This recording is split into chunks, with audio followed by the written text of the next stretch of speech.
हम प्रिया झा समस्त मिथिलावासी के गोर लागि रहल छी। आई एकटा सामा के गीत गाबऽ जा रहल छी। जँ अपने सबके नीक लागत हमर गीत तऽ हमर चैनल के सब्सक्राइब और वीडियो के लाइक शेयर जरूर करब। और जे सब सब्सक्राइब नहीं केने छी अखन तक हुनका सबसे हमर आग्रह कि सब्सक्राइब जरूर करी और अपन आशीर्वाद जरूर दी। तो सुनल जाओ सामा के गीत। गाम के अधिकारी तोहे सुमन जी भैया है, गाम के अधिकारी तोहे तरुण जी भैया है, गाम के अधिकारी तोहे सुमन जी भैया है, तोहे तरुण जी भैया है। भैया हाथा 10 पोखरी खुना दिया, चंपा फूल लगा दिया है। गाम के अधिकारी तोहे सुमन जी भैया है, गाम के अधिकारी तोहे तरुण जी भैया है, तोहे सबे भैया है। भैया हाथा 10 पोखरी खुना दिया, चंपा फूल लगा दिया है। भैया हाथा 10 पोखरी खुना दिया, चंपा फूल लगा दिया है।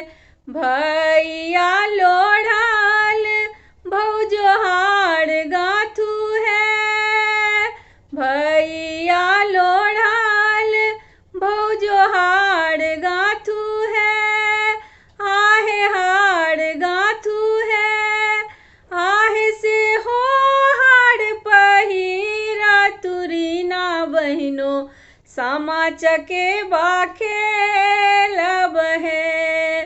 आहे से हो हार पहिरा तु किरण बहिनो, सामा चकेबा खेलब है। आहे से हो हार पहिरा तु सबे बहिनो, सामा चकेबा खेलब है।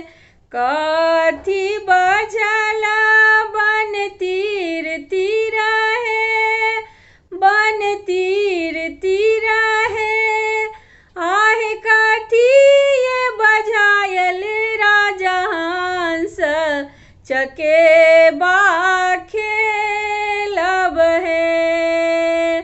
जाले बजायब बन तीर तीर है, बन तीर तीर है, आहे रबसी बजायल राजा हंस, चकेबा खेलब है। आहे रबसी बजायल राजा हंस, चकेबा खेलब है। गाम के अधिकारी तोहे सुमन जी भैया है, गाम के अधिकारी तोहे तरुण जी भैया है, तोहे सबे भैया है। भैया हाथा 10 पोखरी खुना दिया, चंपा फूल लगा दिया है। भैया हाथा 10 पोखरी खुना दिया, चंपा फूल लगा दिया है। भैया हाथा 10 पोखरी खुना दिया, चंपा फूल लगा दिया है। धन्यवाद। सब भाई बहन के सामा चकेबा के बहुत बहुत शुभकामना।